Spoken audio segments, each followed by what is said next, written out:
Boa noite, amigos. Boa noite, amigas. Sejam todos muito bem-vindos ao Evangelho no Lar da Associação Espírita Fé e Caridade de Florianópolis.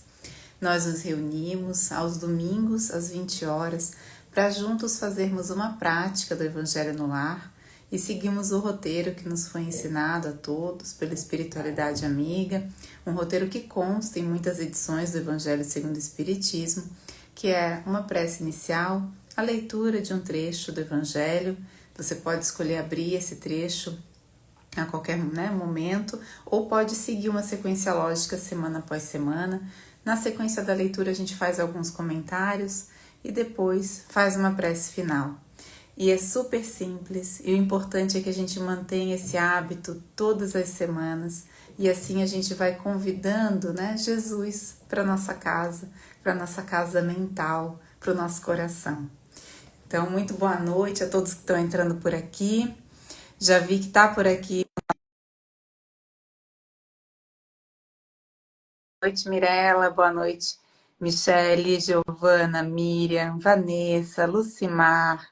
Muito bom estar com vocês. Giancarlo, boa noite, amigo. Boa noite, Murilo. E boa noite, Marquinho. Tudo bem com você? Tudo bem, amiga. Boa noite, gente. Tudo bem? É uma alegria Tudo estar de bem. volta aqui. Obrigada por estar aqui com a gente hoje à noite. Imagina, é um prazer, uma alegria. Que bom, alegria, alegria é o tema de hoje, É Marquinho. Vamos falar de verdade. felicidade, né? Cidade, E vamos isso falar aí. lá no capítulo 5 do Evangelho segundo o Espiritismo, a felicidade não é deste mundo. Para quem quiser acompanhar com a gente, já estamos no item 20 desse capítulo. Então, vamos começando e eu convido o Marquinho para fazer a prece inicial para a gente, pode ser? Claro, com certeza. Muito bem, então vamos aqui elevar o nosso pensamento um pouco mais, compreender a importância desse momento, do estudo, da vivência do Evangelho nas nossas vidas, e que a mensagem de hoje possa nos orientar, possa nos auxiliar nas nossas decisões, na nossa caminhada, para que a gente faça as melhores escolhas e possa, então, cada vez mais nos tornarmos pessoas mais felizes, realmente felizes. E dessa maneira, então, nós agradecemos a oportunidade de estarmos aqui com Deus, com Jesus, com os amigos, e que nós tenhamos, então, um excelente evangelho. Que assim seja. Obrigada, Marquinhos, que assim seja. Amigos, então, para quem quiser acompanhar com a gente vai fazer a leitura aqui desse trecho, que é uma psicografia que foi recebida em Paris em 1863 pelo espírito do cardeal Morlot, François Nicolas Madeleine. A gente pode falar depois um pouquinho dele também no momento dos comentários. Então diz assim: não sou feliz. A felicidade não foi feita para mim. Exclama geralmente um homem em todas as posições sociais. Isso, meus caros filhos, prova melhor do que todos os raciocínios possíveis a verdade desta máxima do Eclesiastes: a felicidade não é deste mundo. Com efeito, nem a fortuna, nem o poder, nem mesmo a juventude florescente são as condições essenciais da felicidade. Digo mais, nem mesmo a reunião dessas três condições tão desejadas, uma vez que se ouvem sem cessar, no meio das classes mais privilegiadas, pessoas de todas as idades se lamentarem amargamente da sua condição de ser. Diante de tal resultado, é inconcebível que as classes laboriosas e militantes invejem com tanta cobiça a posição daqueles a quem a fortuna parece ter favorecido. Neste mundo, qualquer coisa que se faça, cada um tem a sua parte de trabalho e de miséria, seu quinhão de sofrimento e de decepções. De onde é fácil chegar à conclusão de que a Terra é um lugar de provas e expiações. Assim, pois, aqueles que pregam ser a terra a única morada do homem e que só nela e numa só existência lhe é permitido atingir o mais alto grau das felicidades que a sua natureza comporta, iludem-se e enganam aqueles que os escutam, já que está demonstrado, por uma experiência arquissecular, que este globo não encerra senão excepcionalmente as condições necessárias à felicidade completa do indivíduo. Em tese geral, pode-se afirmar que a felicidade é uma utopia, na busca da qual as gerações se lançam sucessivamente sem poder jamais alcançá-la. Porque se o homem sábio é uma raridade neste mundo, o homem absolutamente feliz nele se encontra menos. Aquilo em que consiste a felicidade sobre a terra é uma coisa tão efêmera para aquele que não age sabiamente, que por um ano, um mês, uma semana de completa satisfação, todo o resto se escoa numa sequência de amarguras e decepções. E notai, meus caros filhos, que falo aqui dos felizes da terra, daqueles que são invejados pelas multidões. Consequentemente, se a morada terrestre está destinada às provas e à expiação, é preciso admitir que existem alhures, moradas mais favoráveis, onde o espírito do homem, ainda aprisionado numa carne material, possui em sua plenitude os prazeres ligados à vida humana. Por isso, Deus semeou no vosso turbilhão esses belos planetas superiores, para os quais os vossos esforços e as vossas tendências vos farão gravitar um dia, quando estiverdes suficientemente purificados e aperfeiçoados. Todavia, não deduzais de minhas palavras que a terra esteja dedicada para sempre a uma destinação penitenciária. Não, certamente. Porque dos progressos realizados, podeis deduzir facilmente os progressos futuros, e dos melhoramentos sociais conquistados, novos e mais fecundos melhoramentos. Tal é a tarefa imensa que se deve realizar a nova doutrina que os Espíritos vos revelaram. Assim, pois, meus caros filhos, que uma santa emulação vos anime, e que cada um dentre vós despoje energicamente o homem velho. Deveis tudo à divulgação deste Espiritismo, que já começou a vossa própria regeneração. É um dever fazer vossos irmãos participarem dos raios da luz sagrada. A obra, pois, meus bens amados filhos, que nesta reunião solene todos os vossos corações aspirem a este objetivo grandioso de preparar às novas gerações um mundo em que a felicidade não será mais uma palavra vã. Então, um belo texto, né, do François-Nicolas Madeleine, que foi, né, na encarnação precedente a essa mensagem. Ele foi arcebispo de Paris, então um homem que teve acesso aí ao estudo, né, das escrituras. Ele cita aqui o Eclesiastes, consegue traduzir aí em uma frase curtinha um livro intenso, né, e denso. Então, alguém que tem aí esse conhecimento, né? E Marquinho, eu queria começar te perguntando, aqui quando ele fala, né, nem a fortuna, nem o poder, nem a juventude garantem a felicidade, né? Então, o que que é a felicidade? Como a gente alcança ela?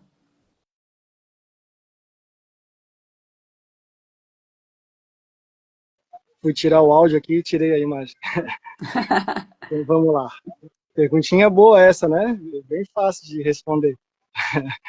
Mas eu fiquei pensando, né, Emília? Fiquei lendo esse texto antes aqui do Evangelho algumas vezes, porque é importante que a gente entenda que o momento do culto do Evangelho é um momento para a nossa autotransformação, o nosso autoconhecimento e a nossa autotransformação. Então, naturalmente, eu já trouxe para a minha vida, assim, para aquilo que eu tenho vivido e como que essa forma de compreender a vida que o Espiritismo nos traz, ela nos auxilia. Né? E até achei curioso, já vou responder a tua pergunta, não estou fugindo não, tá? Mas até achei curioso que a gente vai ver no Evangelho, né, que tem a maioria das mensagens que são recebidas ali pelo Kardec, onde ele posta, né, que são espíritos da Igreja Católica, eram cientistas, né, ou seja, ele se apega, ou ele vai ao encontro, Kardec, do teor da mensagem, né, porque a lei de Deus ela é universal, né, ela está presente nas diversas manifestações, aí mais ou menos perfeitas de acordo com a nossa maneira de interpretá-las, né? Então a gente vai ver interpretações da lei de Deus em vários credos, enfim. Então ele pega uma mensagem lá do cardeal, o cardeal, né? Morlot, né? Cardeal. Exatamente. Cardeal, né? E achei muito curioso isso, né? Porque ele traz ali no Evangelho segundo o Espiritismo, na Boa Nova, né? Renascente aí pela doutrina espírita, uma mensagem de um espírito que foi católico, né? Na última encarnação. E a gente vê que a questão da felicidade é uma questão que a gente costumeiramente, cotidianamente, busca vivenciar, busca refletir sobre ela, ou pelo menos deveria, né? E aí eu fiquei pensando que nesse capítulo 5, que é o segundo a segunda bem-aventurança ali, bem-aventurados os que choram, que serão consolados, aflitos, enfim, né? A segunda bem-aventurança de Mateus é um capítulo bastante denso, né? O Kardec traz muitos itens e depois nas instruções dos Espíritos ele traz mais umas 13 mensagens, que é algo que não é tão comum nos outros capítulos do Evangelho. Ou seja, a maneira como o Espiritismo compreende o sofrimento, a dor e a felicidade, por consequência, fazem muita diferença na nossa maneira de vivenciar o nosso dia a dia. Né? Bom, então, a questão da felicidade, ela é muito mais uma questão íntima do que uma questão exterior. Né? É muito mais uma condição do ser do que aquilo do que ele tem, do que ele está possuindo naquele momento, né? Das coisas que são passageiras e efêmeras. Né? É muito mais uma conquista do que uma posse, vamos dizer assim. Né? É muito mais algo do espírito do que da matéria. Né? É muito mais um mundo interior do que um mundo exterior. Eu fiquei pensando, né? A felicidade não é deste mundo. E uma interpretação que eu fiz também foi isso. De qual mundo que é a felicidade? E Kardec ele vai trazer no capítulo 2 a questão da vida futura. Né? E aí nesse capítulo 5 ele traz isso também.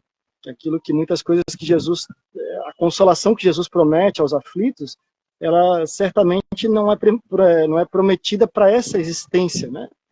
E a gente fica buscando muito isso na nossa vida, né? A gente fica buscando muito conseguir resolver tudo, conseguir uma estabilidade perfeita, conseguir uma família perfeita, um emprego perfeito, uma condição financeira perfeita, segundo o nosso ponto de vista, nessa vida. Né? E a felicidade está em compreender, talvez, nesses casos, a dimensão educativa e purificadora que tem essas situações desafiadoras na nossa vida. Né? Tem mais lá na frente, lá no final do Livro dos Espíritos, Kardec fala um pouco sobre a felicidade, e lá eles falam que, do ponto de vista material, a felicidade seria a posse do necessário. Né? Então, tendo o necessário, a gente pode se considerar materialmente feliz. E, do ponto de vista espiritual, a consciência tranquila. Né? Então, consciência tranquila é o quê? É o cumprimento do dever. Então, tem lá o capítulo 17 do Evangelho que fala do dever. Então, o cumprimento do dever. Aquilo que eu já compreendo quanto lei de Deus e eu cumpro aquilo, a minha consciência está tranquila. Logo, eu estou tranquilo. E aquilo, de alguma forma, reflete alguma felicidade para mim. Quando eu não cumpro essa lei, eu me atormento, porque eu me sinto culpado, eu me sinto em dívida, eu me sinto acusado de ter entrado em falta, e aí, nesses casos, a gente então vai ter essa infelicidade. Né? E por último, Emília, que eu queria, acho que trazendo um pouco da tua pergunta, que ela é complexa, ela não é simples, né? Ela é complexa. Mas por último, a gente vai lá no capítulo 7 do Céu e Inferno, que inclusive teve uma palestra do Bruno que foi muito boa sobre o Código Penal da Vida Futura, e lá a gente vai resgatar uma coisa que Kardec vai trazer. Então ele traz 33 itens ali, que são um resumo, um suprassumo dessa nossa maneira de vivenciar essa lei e das consequências de vivenciá-la ou não. Né? E aí ele vai dizer que o nosso sofrimento ele é proporcional ao nosso nível de imperfeição. Então, quanto menos perfeito, quanto mais imperfeito eu sou, mais eu sofro. Ou seja, menos feliz eu sou. Né?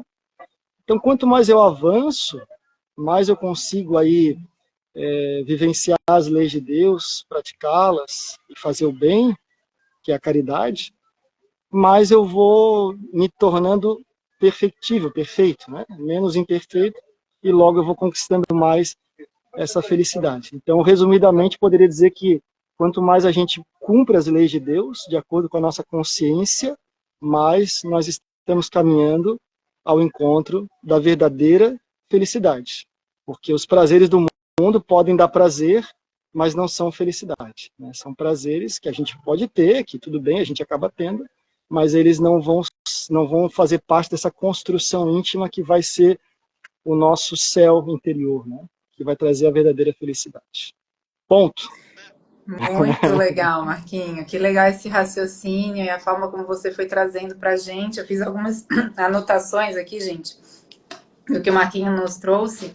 Que a felicidade, então, é uma condição íntima não é uma condição exterior e é uma conquista, não é uma posse. E aí a gente perguntou também, Marquinhos, essa pergunta difícil que eu fiz para você, a gente fez para os nossos, né, para todo mundo que segue aqui o nosso evangelho, que o evangelho é de todos nós, é o evangelho da associação, então já fica aqui o convite para você fazer o seu comentário, fazer a sua pergunta. Muito bem-vindos todos aqui, todas aqui, sempre, né, todos os domingos. E a gente teve duas respostas que conectam muito com o que você trouxe. O Nivaldo disse que ele acredita que a felicidade seja a plenitude de si mesmo, nos mais variados períodos e circunstâncias. Então, ele já traz esse elemento de que o que está me acontecendo externamente, se eu realmente adquirir, né, tenho essa conquista dessa felicidade íntima, não vai variar tanto como o externo, né? E a Lenice disse que a felicidade também para ela vem de dentro para fora.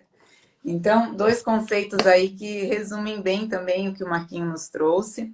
A Maria Cristina disse que a explicação que o Marquinho deu é muito clara, muito linda e está agradecendo.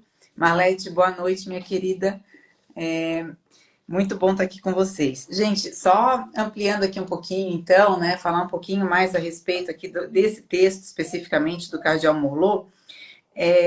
Ele fala também, Marquinho, no final aqui, para que a gente se despoje energicamente o homem velho, né? Então, você pode falar para a gente um pouquinho sobre esse despojar do homem velho e no processo dessa conquista da felicidade, qual a importância disso? Vamos tentar aqui, né? Fazer um raciocínio juntos. Então, agradeço aí a participação das amigas, dos amigos, é muito bom revê-las, revê-los. E o evangelho é isso aí, a gente vai conversando mesmo e vai deixando a intuição falar e aquilo que vai penetrando no nosso coração e nos ajudando aí a repensar a nossa vida, né? E acho que o Paulo fala muito sobre a questão do homem novo e homem velho, mas a gente pode entender que durante, durante muito tempo da nossa evolução espiritual, nós nos dedicamos muito a atender às questões da matéria, né? Aos interesses da matéria, aos interesses que são mais passageiros, momentâneos, que dão um prazer imediato, que ainda são da nossa natureza primitiva e animal, né?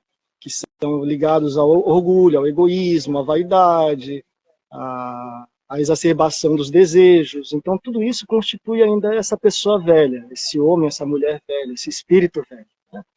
E aí, com a consciência que o cristianismo nos traz e o espiritismo nos alarga, né, a gente vai percebendo que esse foi um passo, talvez, aí que fez parte da nossa evolução espiritual, mas ele já não é mais aquilo que a gente deve almejar enquanto caminhada, enquanto verdadeira felicidade, né? Nossos propósitos, eles têm que sublimar-se, eles têm que evoluir, eles têm que modificar-se. Não mais atender à matéria, mas atender ao espírito. Só que a gente se acostumou a isso. Nós temos aí os nossos hábitos, nossos vícios, as nossas tendências. Então, alijar-se do homem velho é alijar-se desses comportamentos que ainda estão muito vinculados ao atendimento das questões materiais, né, que eu havia falado anteriormente, que tem como base o orgulho, o egoísmo, a vaidade, o interesse pessoal, os vícios todos, de todas as ordens. Mas aí eu lembro daquela passagem do Chico, que eu gosto muito, porque ela nos ajuda, que é uma brincadeira, na verdade, né? Que ele fala da tentação. Então, a tentação é aquele cachorro, a gente está fugindo de um cachorro, mas está louquinho que ele morda a gente. Está fugindo dele, mas louco que ele vai lá e dá uma mordidinha. Porque, de fato, a gente sente tentação, por quê? Porque a gente ainda sente prazer naquilo que a gente já sabe que não deveria mais sentir. Eu falei do cachorro, tem um cachorro latindo aqui, né? Então, é difícil por isso, a gente sente prazer ainda. O prazer de atender aos desejos materiais ainda é muito forte. E ele exige um esforço da gente em sublimar, não é negar. Porque quando a gente nega uma coisa, a gente deixa ele embaixo do tapete e uma hora a gente vai ter que lidar com aquilo. É encarar aquilo, compreender como aquilo fazendo parte da sua trajetória espiritual, da sua história espiritual, abraçando amorosamente aquilo, mas propondo a sublimar aquelas questões. Então é isso, né? Alijar-se do homem velho e deixar para trás com carinho, com amor amorosidade, mas com energia, que é o que ele fala ali, né? Essas tendências ainda primitivas, materiais, egoístas. E aí, já aproveitando aqui, né, que já deu a, me veio na cabeça aqui, a gente precisa, então, substituir. Né? A gente vê que muitos tratamentos aí dos vícios que a gente observa na vida são as substituições, uma das metodologias aí. Então, não é à toa que Kardec vai colocar no coração do evangelho fora da caridade. Né? Então, a gente vai buscar substituir isso por ações saudáveis, ações boas, que vão justamente dar um outro sentido para aquilo que a gente anteriormente fazia. Né? Então, se eu sou uma pessoa que me reconheço bastante ainda vaidosa, eu vou trabalhar, né, a simplicidade, eu vou trabalhar outros valores que são esse antídoto da vaidade. Se eu ainda me vejo muito orgulhoso, muito egoísta, eu vou me trabalhar mais na questão da humildade, mais na questão da caridade, na minha doação, no meu trabalho de amor ao próximo. Então, essa sublimação ela vai naturalmente acontecendo, e aquilo que muito nos dava prazer, em algum momento ele vai perdendo, porque a gente vai sentindo um outro prazer que vem dessa felicidade verdadeira, que a gente não tem comparativo, que nada da matéria vai nos proporcionar. Então, aquilo que materialmente nos proporcionava esse prazer, que nós entendíamos como felicidade, vai perdendo espaço e valor, e a gente vai, então, se sentindo muito mais feliz, abraçando esses compromissos do espírito imortal. Né? Então, a gente vai se revestindo da túnica nupcial, que a gente poderia considerar aqui como a mulher velha e o homem, ou melhor, a mulher nova, o homem nova, a pessoa nova, que tem o seu protótipo, que tem o seu modelo em Jesus. Desculpa a minha fala, eu Ah, vou uma me delícia te ouvir, Marquinho, tá excelente. empolgando aqui, O empolgando. Aurélio até comentou aqui, né, que você citou Paulo, ele diz que Paulo realmente nos incita a vivermos uma novidade de vida em Cristo. E a Suzana também completou que essa é a luta diária, eliminar aos poucos o homem velho. E falando em Paulo, Paulo também nos traz, lá na primeira carta dele, né, aos Tessalonicenses, ele nos traz alegrai-vos sempre, né? Regozijai-vos sempre. Ele faz ele clama, né, para aquela cidade, né, para aquele povo, aquele conglomerado cristão nascente, né, naquela cidade, que eles busquem a alegria, né?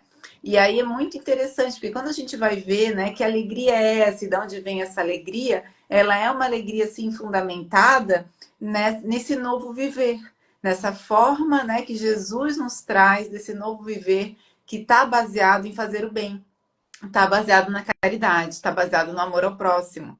E aí, quando Emmanuel vem comentar esse trecho dessa carta de Paulo, lá em Palavras de Vida Eterna, ele diz assim para a gente: olha só, ainda mesmo que o mal te golpeie transitoriamente o coração, recorda os bens que te compõem a riqueza da saúde, da esperança, do trabalho e do amor, e rejubila-te buscando a frente.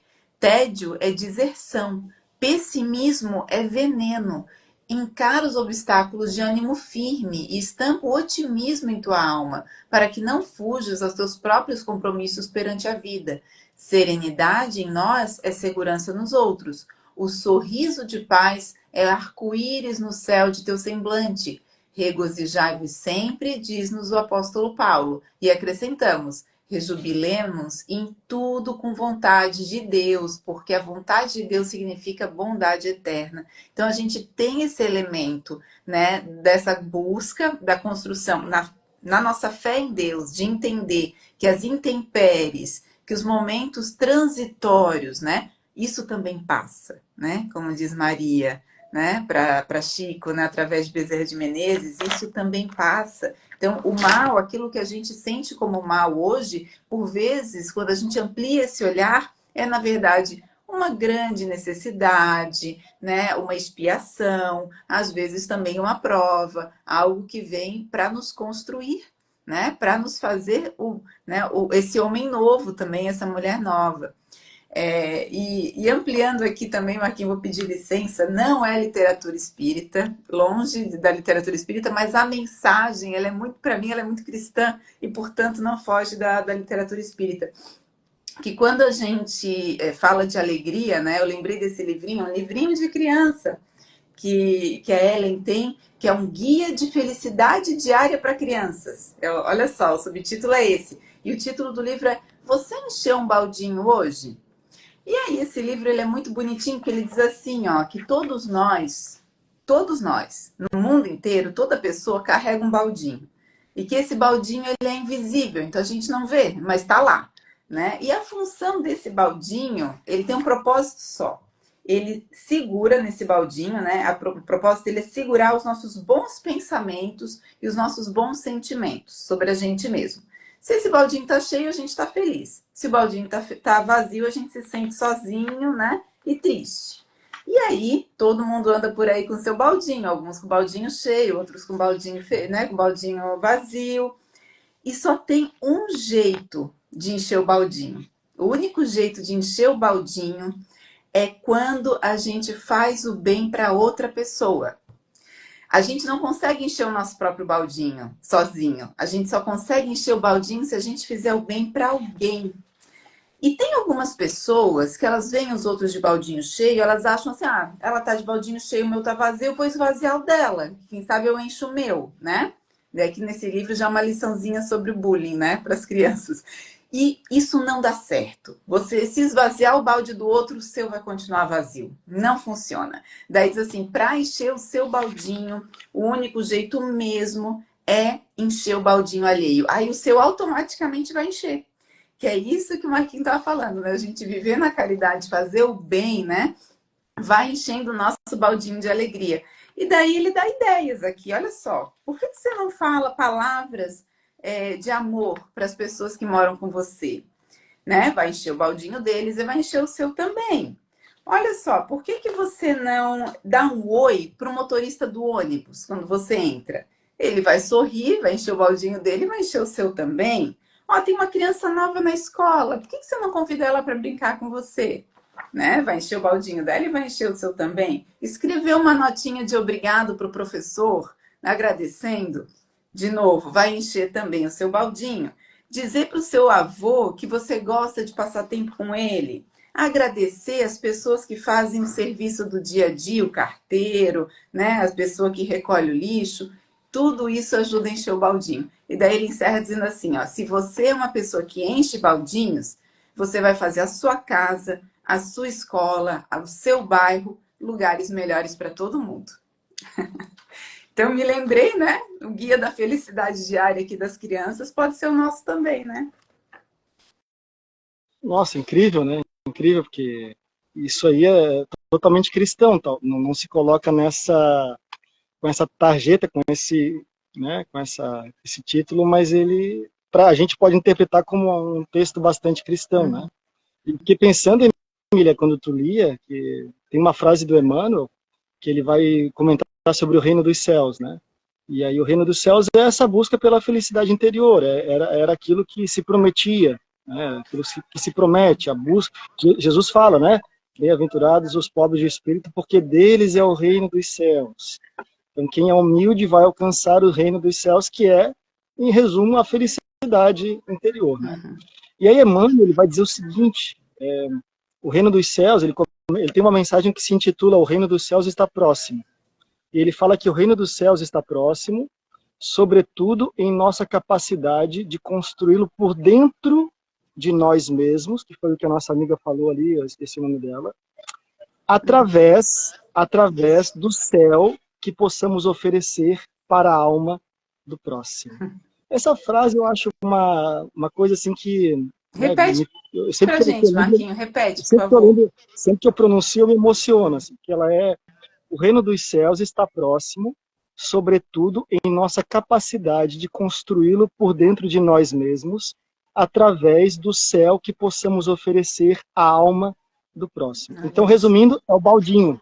É. Resumindo, é o baldinho, né? Então, quanto mais eu procuro fazer o bem para o próximo, o bem comum, eu estou construindo o reino de Deus. Quanto mais eu sou egoísta e busco atender primeiro eu, a minha necessidade, o meu, e depois o outro, quando esse é o meu pensamento, aí realmente eu acabo não enchendo o meu baldinho, né? E a gente volta a falar, não é fácil, né? Eu fiquei pensando aqui na minha vida, nos meus desafios, que todo mundo tem, né? Todo Todo mundo tem mundo os tem. seus desafios aí, Uhum. e a gente está aqui para isso, justamente, né? Uhum. Qual que é o aspecto da mulher velha, qual que é o aspecto do homem velho, Uhum. que nesse momento eu quero fazer um esforço, usar o meu livre-arbítrio, minha vontade, para sublimar. Porque essa é a grande questão. Se eu quero construir o reino dos céus por dentro, que é essa pessoa nova, eu vou ter que fazer esse empenho, esse esforço. Não vai vir de graça, né? Mas vai dar um prazer que a matéria não dá. E o Evangelho fala, né? Quais as festas mundanas, quais as festas, quais os prazeres mundanos que a gente poderia comparar à felicidade que a gente sente quando a gente faz o bem. Não tem, né? Não tem, porque é uma felicidade que está muito acima, está muito além, ela é verdadeira, né? E aí, só para finalizar meu raciocínio aqui, o Paulo, esse livro do Paulo Estevão, ele tem que ser lido e relido, né? Algumas vezes. Ele tem pérolas. E uma das pérolas que eu cheguei a que eu trouxe para mim, né, sempre para mim, é que no meio do livro ele vai dizer que ele foi algumas vezes assediado por algumas mulheres, né, que com boa intenção ou não, enfim, se interessaram, né, por aquele homem que era o Paulo, porque ele era um homem, né, que tinha o verbo e tal, enfim. E ele sempre buscando se cuidar nesse sentido. E aí um dia, eu acho que é Barnabé que conversa com ele, e aí ele fala que não compreendes que eu vivo com o espinho dos sentimentos inferiores encravado na minha carne, né? Ou seja, ele vivia em luta interior, não era fácil para ele, ele não era um santo que já havia conquistado o grau de angelitude, ele era um homem que ele sentia dificuldade, mas ele fazia o quê? Ele resistia à tentação, que é outra mensagem do Emmanuel, resiste à tentação. E tão grande foi a vontade dele que no final, quando ele vai se despedir ali da Palestina e vai para Roma para ser julgado, enfim, que ele não volta mais para a Palestina, e Emmanuel chama ele de campeão do evangelho. Eu acho essa parte também incrível, assim, porque ele venceu interiormente, né? Ele venceu essa luta do homem velho contra o homem novo e conquistou esse degrau a mais que não vai ser tirado, que não vai ser tirado. Então, o convite para a gente é esse, a gente fazer esse E esforço, não foi inspirado uma jornada fácil, né? Uma em jornada até no caminho, naufrágio e tudo. Realmente é um livro, para a gente falar de felicidade, é um livro realmente que ensina a gente. Teve é o verdade. naufrágio e ele, em meio a toda aquela turbulência real, né? Literal a turbulência, né? Ele ainda traz as pessoas que estão ali, né? Que estão num momento de desespero, ele traz elas, né? Para fé, para calma, para, né? Se ajudarem. Então, é alguém que de fato se superou, né? E foi um ator ali de superação para os outros. É isso aí. Muito bom, Marquinhos. Obrigada. Ele era um A cara, Maria Cristina perguntou o nome do livro. Maria Cristina, é da Carol MacLeod, tá? O livro. E é Você Encheu um Baldinho Hoje? Esse é o título aqui. A Ana Carla também gostou, né? As professoras, né? Ana Carla, Suzana. Então, muito bom, gente. Que bom que vocês estavam aqui com a gente. Uma boa noite novamente. A gente vai para a nossa prece final. Você tem mais algum comentário, Marquinhos, antes da prece final? a Cris também é professora, essa que pediu o nome do livro. A Tá? Cris eu não sei. A É, Ana Carla e a Suzana eu sei que não, são. eu tô afirmando aqui. Ah, você está Eu conheço afirmando? Ela é? Ah, legal. Olha só. conheço As ela, três que uma grande amiga perguntaram. nossa. É, e eu acho que é isso. Eu acho que o evangelho é esse convite para nossa autotransformação, porque é como fala o Baldinho, né? Quando eu me transformo, eu me modifico, eu me melhoro fazendo bem, eu também colaboro com o meu entorno, né? Então esse mundo melhor, esse mundo mais feliz, que Kardec fala na mensagem, Kardec não, o cardeal fala na mensagem, ele vai de alguma maneira chegar também, mas a gente precisa do nosso esforço para que a gente tenha o mérito de poder estar nesse novo mundo, né? Sim. Então, desejamos aí um excelente ano de transformação para todo mundo. Que bom. Então, amigos e amigas, vamos seguir aqui, né, de corações entrelaçados, sentindo essas vibrações benfazejas que venha nos beneficiar, venha nos equilibrar intimamente, agradecer profundamente a espiritualidade amiga da casa que prepara esse ambiente para todos nós, para o momento do Evangelho.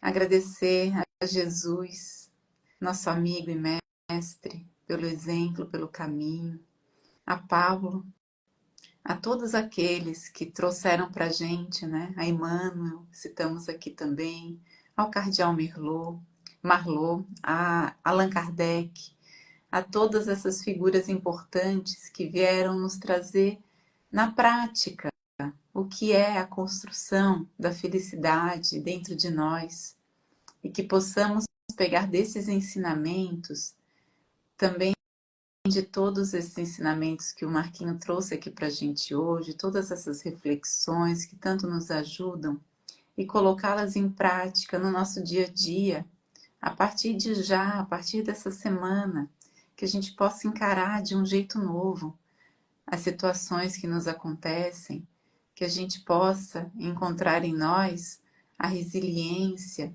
e a alegria íntima para não nos abatermos, para sermos também fonte de alegria para quem está próximo de nós. Que a gente possa nessa semana encher muitos baldinhos e terminar uma semana mais feliz.